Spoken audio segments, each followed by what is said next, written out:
안녕하세요. 김정호의 경제TV. 오늘은 중국 경제 부도설에 대해서 말씀드리겠습니다. 중국 부도 위기설 팩트체크입니다. 요즘 유튜브를 보시다 보면 중국 경제가 당장 부도 날 것 같은 느낌마저 듭니다. 정말 그런지 객관적 지표로 한번 살펴보죠.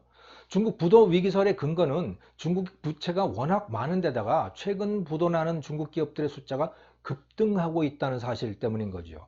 거기다가 설상가상으로 성장률도 떨어지고 국제 수지 상황도 나빠지고 있어서 조만간 심각한 부도 사태가 올 것이다, 또는 외화 부족 사태에 직면할 거다, 이런 내용입니다. 이거 어느 정도 사실일까요? 첫째, 중국 기업의 부도율이 급증하는 것은 분명한 사실입니다. 이 그래프는 중국 기업의 회사채 부도 금액인데요. 2017년에 270억 위안 수준이던 것이 2018년에는 1200억 위안을 넘어섰습니다. 2019년에는 1300억 위안을 넘었어요. 180억 달러를 넘어간 겁니다. 2년 전에 비해서 거의 5배나 많은 부도가 발생하고 있는 겁니다.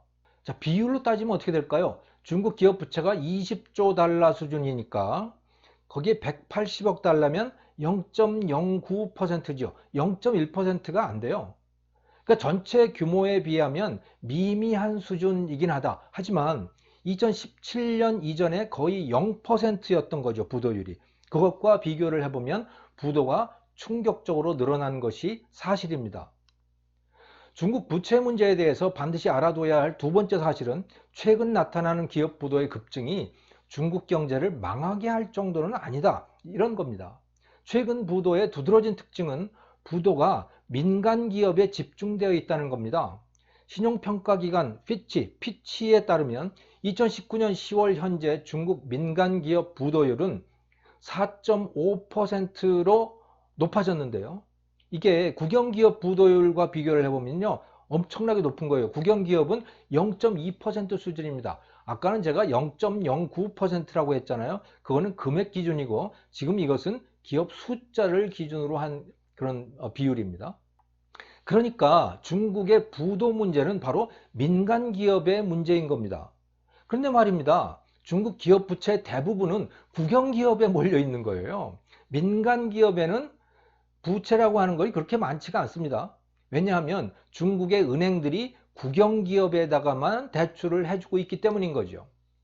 이 그래프는 중국 은행들의 총 대출 중에서 국영 기업에 대한 대출 비율을 보여주고 있는데요. 2016년의 경우에 83%입니다. 그러니까 민간 기업은 17%밖에는 대출을 못 받는다는 거고 대부분은 국영 기업들이 대출을 받아가는 거예요. 그 비율이 2013년까지만 해도 30% 수준이었습니다. 그게 시진핑이 집권을 하고 난 다음에 2014년부터 급격히 늘어나고 있는 거죠. 국영기업 우대가 두드러지게 나타나고 있는 겁니다. 따라서 민간기업에서 부도가 급증한다고 해도 나머지 국영기업의 부도율이 거의 0이기 때문에 중국 전체로는 부도율이 그리 높지 않은 것이죠. 사정이 이렇기 때문에 중국 기업의 부도 사태가 중국의 국가 위기로 치달을 가능성은 그렇게 높아 보이지 않습니다. 또 다른 지표는 CDS 프리미엄인데요. 이것은 채무자가 빚을 못 갚을 경우에 대신 갚아주는 금융상품입니다. 이 숫자가 높을수록 부도 위험이 높다는 것을 뜻하는 거죠. 자, 이 그래프를 한번 보시죠. 이 그래프는 5년물 중국 국채의 CDS 프리미엄입니다. 5년물이라고 하는 것은 5년 후에 중국 정부로부터 정해진 금액을 돌려받는 채권, 그것을 5년물 국채라고 하는데요. 자, 중국 같은 나라의 기업 부도가 늘어나면 결국 정부 부담으로 돌아가게 마련인 거죠. 따라서 국채 상환 위험에도 상당한 영향을 줄 수가 있습니다. 기업 부채가 늘어나면 CDS 프리미엄도 높아지겠죠. 근데 실제 수치는 어떨까요? 이 그래프에 나타나 있는 겁니다. 2019년 12월 16일 현재 중국 국채의 CDS 프리미엄은 32bps. bps라고 하는 것은 만분의 1 이렇게 보시면 되는 건데요. 그러니까 한 0.32% 정도 되는 거예요. 중국 국채 5년물짜리의 CDS 프리미엄은 0.32%다. 그리고 이 숫자는 최근 들어서 가장 낮은 수준으로 떨어진 겁니다. 2018년 12월 19일에는 73이었어요. 그러니까 그 당시 1년 전까지만 하더라도 투자자들이 중국을 꽤 위험하게 봤던 것이죠. 그런데 최소한 현재는 중국의 국가 부도를 염려할 필요가 없다라고 하는 수준으로 떨어진 겁니다. 한국은 지금 한 23 정도, 그 정도 수준을 유지하고 있는 거예요. 자, 국제신용평가기관인 피치의 최근 평가 보고서를 봐도 그렇습니다. 중국 기업들의 회사채에 대해서 평가를 했는데요. 이 보고서입니다. 가장 높은 등급 AAA, AAA가 50% 정도입니다. 그 밑에 등급, 상당히 안정된 등급이죠. AA 플러스, AA를 받은 회사채가 23%입니다. 그러니까 그 두 개를 합치면 73%예요. 나머지 25% 정도는 unrated, 즉 신용등급 평가를 받지 않은 회사채들입니다. 그러니까 신용평가를 받은 거의 대부분의 회사채가 양호한 신용 상태로 평가가 된 것이죠. 부도 위험이 낮다는 겁니다. 자, 그렇기 때문에 현재 상태에서 중국 기업들의 대량 부도가 날 가능성은 크지 않다, 이렇게 봐야 될 겁니다. 국영기업의 경우는 특히 더 그런 것이죠. 하지만 이 대량 부도 사태 말고도 살펴봐야 할 것이 또 있습니다. 바로 외국인 자금의 대량 이탈 가능성인데요. 1997년 말 한국은 그런 사태를 겪었던 거죠. 결론부터 말씀을 드리자면 중국은 외자 유출이 있더라도 우리가 겪었던 것 같은 그런 외환 위기로 이어질 가능성은 높지 않습니다. 대외부채가 많지 않기 때문입니다. 중국의 대외부채는 GDP의 15% 정도입니다. 미국이 115, 독일이 141, 일본이 74%예요. 한국은 27%죠, 지금. 그런데 중국은 15%입니다. 대외부채의 비율이. 중국 전체 부채 중에 대외부채가 차지하는 비율은 5% 정도입니다. 이 숫자는 세계에서 가장 낮은 수준이에요. 그러니까 외자가 밖으로 빠져나가서 그게 중국한테 위기로 다가온다? 글쎄, 그렇게 가능성이 높지 않습니다. 우리 대한민국이 1997년 외자 유출 때문에 외환 위기로 이어졌었잖아요. 그때 우리의 대외부채는 29%였습니다. 중국은 그 절반밖에 안 되는 수준인 거죠.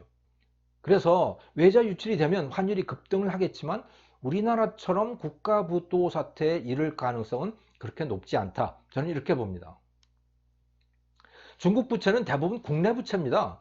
95%가 국내 부채지요. 게다가 중국 은행들은 국영이거나 실질적으로 국가 통제가 가능합니다. 그러니까 최악의 경우에 인민은행이 돈을 찍어서 접수하면 되는 거죠. 또는 강제로 일정 기간 채권 회수 금지를 시킬 수도 있을 겁니다. 우리나라도 1973년에 83 조치라고 하는 소위 사채 동결 조치를 했잖아요. 3년 동안 사채 갚지 않아도 된다, 이런 정책이었죠. 우리도 그랬는데 중국도 얼마든지 그런 정책을 쓸 수가 있다고 봅니다. 이런 점들을 종합해 볼 때 중국 경제가 1998년 당시 한국이 겪었던 이런 대규모의 연쇄 부도 같은 사태, 이런 것을 겪을 가능성은 높지 않다, 저는 이렇게 봅니다. 하지만 그렇다고 해서 중국 경제가 올바른 방향으로 가고 있는 건 아닙니다. 아주 잘못된 방향으로 들어섰습니다. 특히 국진민퇴라고 하는 현상이 바로 그것이죠. 국영기업은 확장되고 민간기업은 쪼그라진다. 이게 바로 국진민퇴인데요. 중국 당국은 이걸 부인하고 있습니다. 시진핑 주석까지 나서가지고 극구 우리는 국진민퇴 아니다, 민간기업 장려한다, 이런 발언을 하고 있지만 실제 벌어지는 현상은 명백히 국진민퇴 방향입니다. 민간기업만 부도를 내고 있으니까 그런 거죠. 사실상 수익성이 낮은 건 국영기업 쪽입니다. 이 그래프는 적자를 내고 있는 기업의 비율인데요. 2019년 10월 시점으로 민간기업은 17.7%, 국영기업은 33%가 적자를 내고 있는 거예요, 중국에서. 그러니까 국영 쪽에 적자 기업이 거의 2배가 많아요. 부도를 내려면 국영기업 쪽에 부도를 내야죠. 하지만 부도가 실제로 나고 있는 것은 민간기업 쪽입니다. 그리고 부도 낸 민간기업 중 쓸만한 것은 다 국가 소유로 넘어가고 있습니다. 에포크타임스라고 하는 이 언론의 보도에 따르면 올해 국가 소유로 넘어간 상장기업 숫자가 41개에 달한다고 합니다. 예를 들어서 최근 산동성 철강기업인 시황그룹이라고 하는 큰 기업이 부도가 났는데 그 지분이, 그 주식이 지방정부에 넘어갔다고 해요. 자, 이처럼 민간기업은 정부 소유가 되거나 또는 부도로 사라지거나, 그런데 국영기업은 적자를 내도 살아 있습니다. 그러니까 결과는 뭐냐? 국영기업 세상이 되는 거죠. 저는 그것이 중국 경제를 추락으로 몰고 갈 것으로 봅니다. 적자 기업들만 계속 늘어날 겁니다. 부도가 나지는 않지만 경제가 안 보이는 곳에서 골마가고 무너져 가는 것이죠. 인체로 따지면 골다공증이 심각해져 가는 겁니다. 어느 순간 회복 불가능한 상태가 될 수 있습니다. 지금은 당장은 아니지만 말입니다. 결론입니다.